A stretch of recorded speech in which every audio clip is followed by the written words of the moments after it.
అందరికీ నమస్తే. నేను మీ Aparna. Welcome to Aparna cooking and vlogs. ఈరోజు మనం ఈ వీడియోలో నెల రోజుల వరకు కూడా నిల్వ ఉండే కొత్తిమీర పచ్చడి చూపిస్తున్నాను. ఎక్కడ కూడా స్కిప్ చేయకుండా ఫుల్ వీడియో అయితే చూసేయండి. ముందుగా మనం ఇక్కడ ఒక పెద్ద కట్ట అయితే తీసుకున్నానండి, కొత్తిమీర కట్ట.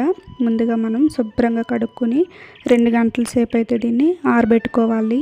ఫ్యాన్ కింద కానీ లేదా బయట చల్లగాలి కనుక వేస్తున్నట్లయితే ఒక క్లాత్ వేసుకుని కింద చూడండి, ఈ విధంగా అయితే మేము 2 గంటల సేపు అయితే ఆరబెట్టుకున్నాము. మీరు ఫ్యాన్ గాలి కింద కూడా ఆరబెట్టుకోవచ్చు. ఎక్కడ కూడా తడి అనేది లేకుండా చూడండి, ఈ విధంగా అయితే ఆరబెట్టుకోవాలి. ఇప్పుడు వీటిని చిన్న చిన్న ముక్కల కింద అయితే కట్ చేసుకుందాం. చూడండి, కొత్తిమీరని అస్సలు తడి అనేది ఉండకూడదండి, ఎందుకంటే మనం నిలవ పచ్చడి కదా, ఇది వాటర్ అనేది అస్సలు తగలకూడదు, ఎందుకంటే పాడైపోయే ఛాన్స్ అయితే ఉంటుంది. కాబట్టి బాగా ఆరిపోయిన తర్వాత చూడండి చిన్న చిన్న ముక్కల కింద అయితే కట్ చేసుకోవాలి. ఇప్పుడు మనం చూడండి కొత్తిమీర నిలవ పచ్చడికి కావాల్సిన పదార్థాలు చూపిస్తున్నాను. ఎండుమిరపకాయలు తీసుకోవాలి. కారం కరెక్ట్గా సరిపోతుందండి. మీరు కొద్దిగా ఎక్కువ తింటారు అనుకుంటే కొన్ని ఎక్స్ట్రా వేసుకోవచ్చు, మీ ఇష్టం. తర్వాత కొద్దిగా బెల్లం, అలాగే మినపగుళ్ళు ఒక 2 టీ స్పూన్స్ అయితే మనకి 2 టీ స్పూన్స్ సరిపోతుంది. తర్వాత కొద్దిగా ఇంగు కూడా తీసుకోవాలి, అలాగే కరివేపాకు కూడా తీసుకోవాలి. తర్వాత చింతపండుని వేడి నీళ్ళు బాగా మరగబెట్టి చూడండి, కొన్ని వేడి నీళ్ళు వేసుకుని చింతపండు పిక్కలన్నీ కూడా తీసేసి గుజ్జు అయితే వేసుకుని 10 నిమిషాలు మనకు వేడి నీళ్ళే వేస్తున్నాం కదండి, తొందరగా అయితే నానిపోతుంది చింతపండు అనేది.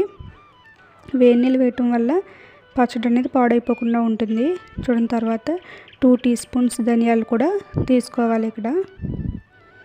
తర్వాత ఆవాలు తాలింపుకండి 2 టీ స్పూన్స్ మెంతులు కూడా, ఇవి మనం బాగా వేయించి పౌడర్ అయితే చేస్తాము, చూపిస్తాను మీకు.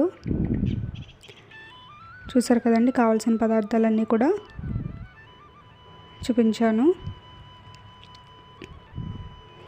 చూడండి, ఇప్పుడు ఇవన్నీ కూడా ఫ్రై చేసుకుందాం. ప్యాన్ పెట్టుకుని సిమ్లో పెట్టుకోవాలి, అంటే లో ఫ్లేమ్లో పెట్టుకుని మనం ఫ్రై చేసుకోవాలి వీటిని. చూడండి, కొద్దిగా ఆయిల్ అయితే వేసుకున్నాను. ఇప్పుడు మనం 2 టీ స్పూన్స్ మినపగుళ్ళు వేసుకోవాలి. లో ఫ్లేమ్లో పెట్టుకుని బాగా ఫ్రై చేసుకుందాము. చూడండి, బాగా ఫ్రై అయితే చేసుకోవాలి.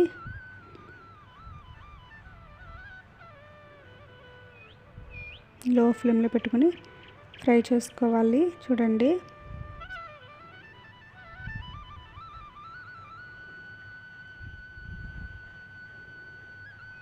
కొద్ది ఫ్రై అయినాయి కదా. తర్వాత ఒక స్పూన్ మెంతులు కూడా వేసుకోవాలి. మెంతులు కూడా బాగా ఫ్రై చేసుకోవాలి.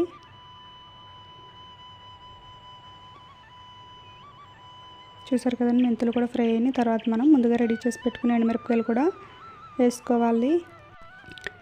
ఎండుమిరపకాయలు కూడా ఫ్రై అయితే అయినాయి కదండి. తర్వాత ధనియాలు వేస్తున్నాను. చూడండి, 2 టీ స్పూన్స్ ధనియాలు కూడా ఫ్రై చేసుకోవాలి బాగా.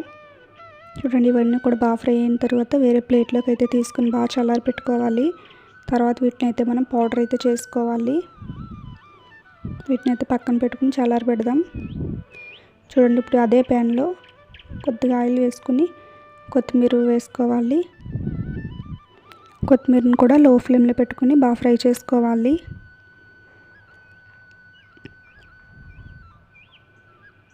చూడండి, కొత్తిమీర కూడా బాగా ఫ్రై చేసుకోవాలి. చూస్తున్నారు కదా, బాగా ఫ్రై అయితే అయింది. కొత్తిమీర కూడా బాగా ఫ్రై అయిన తర్వాత చల్లారి పెట్టుకుందాం దీన్ని కూడా మనం.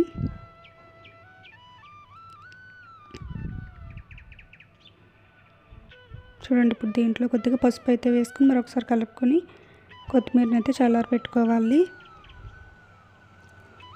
ముందుగా రెడీ చేసి పెట్టుకున్నాం కదండి మనం, దీన్ని అయితే ఇప్పుడు మనం మిక్సీ పట్టుకుందాము. చూడండి, వాటర్ అవి ఏం వేయకూడదు, ఈ విధంగానే మనం మెత్తగా పౌడర్ కింద అయితే చేసుకుందాం. చూడండి, ఈ విధంగా చేసుకోవాలి. చూసారు కదా, ఇప్పుడు దీంట్లోనే మనం ముందుగా రెడీ చేసి పెట్టుకున్న కొత్తిమీర కూడా వేసేసుకోవాలి. అన్నీ కలిపి వేయటం వల్ల ఏంటంటే పప్పులు అనేవి సరిగ్గా మనకి బాగా పౌడర్ అయితే అవ్వవు, కాబట్టి ముందు అవి పట్టుకుని తర్వాత మనం కొత్తిమీర కూడా వేసుకోవాలి. రుచికి సరిపడా సాల్ట్ అనేది వేసుకోండి. చూడండి. తర్వాత చింతపండు గుజ్జు మనం వేడి నీళ్ళు వేసి చూడండి, చింతపండుని అయితే ఒక 10 నిమిషాలు నానబెట్టుకున్నాం మనం. వేడి నీళ్ళు ఎక్కువ కాదండి, కొన్ని వేసుకోవాలి. చూడండి, ఇప్పుడు చింతపండు గుజ్జు అంతా కూడా వేసేసుకోవాలి ఈ విధంగా. చూసారు కదా, వాటర్ అనేవి తక్కువ వేయటం వల్ల మనకి ఉడకపెట్టినట్టు వచ్చింది. చూసారా, చింతపండు అనేది గుజ్జు అంతా కూడా మనం వేసేసుకున్నాం. నానబెట్టిన చింతపండు ఇది వేడి నీటిలో మనం నానబెట్టుకున్నామండి 10 నిమిషాలు. బాగా మరిగించిన నీటిలో నానబెట్టడం వల్ల చూసారు కదా చిక్కగా అయితే వచ్చేస్తుంది మనకి. తరువాత దీంట్లో కొద్దిగా బెల్లం కూడా చూపించాను కదా ముందు మీకు, కొద్దిగా బెల్లాన్ని కూడా వేసుకుని ఇప్పుడు మనం మిక్సీ అయితే పట్టేసుకుందాం. వాటర్ అనేవి ఏం వేయకండి, గట్టిగా వస్తుంది మనకి పచ్చడి. ఒకవేళ మీకు కొద్దిగా పలచగా కావాలి అనుకుంటే కనుక మరి కొన్ని వాటర్ అనేవి వేడి చేసి చల్లారిన తర్వాత కొన్ని వాటర్ వేసుకుని మిక్సీ పట్టుకోండి. మాకైతే ఇక్కడ వాటర్ అనేవి ఏం పడలేదు. చూడండి, మళ్ళీ ఇదే ప్యాన్లో నేను కొద్దిగా ఆయిల్ వేసుకుని ఆవాలు వేసాను. చూడండి, తాలింపు పెడుతున్నాను. ఆవాలు అనేవి బాగా ఫ్రై అవుతాయి కదా. తర్వాత కరివేపాకు కూడా వేసుకుని బాగా ఫ్రై చేసుకోవాలి. తర్వాత ఇంగువ కూడా వేసుకోవాలి. చూసారు కదండి, ఇంగువ కూడా వేసుకున్నాం. 3 కూడా బాగా ఫ్రై అయిన తర్వాత ముందుగా రెడీ చేసి పెట్టుకున్న కొత్తిమీర పచ్చడిని అయితే వేసేసుకుని బాగా కలుపుకుందాము. చూడండి, ఇక్కడైతే మేము ఒక్కటే చేసుకున్నాం కదా, మాకైతే ఇదే వచ్చింది పచ్చడి. ఇది మీకు తొందరగా అయిపోతుందంటే కనుక మనకి ఆయిల్ అనేది సరిపోతుంది.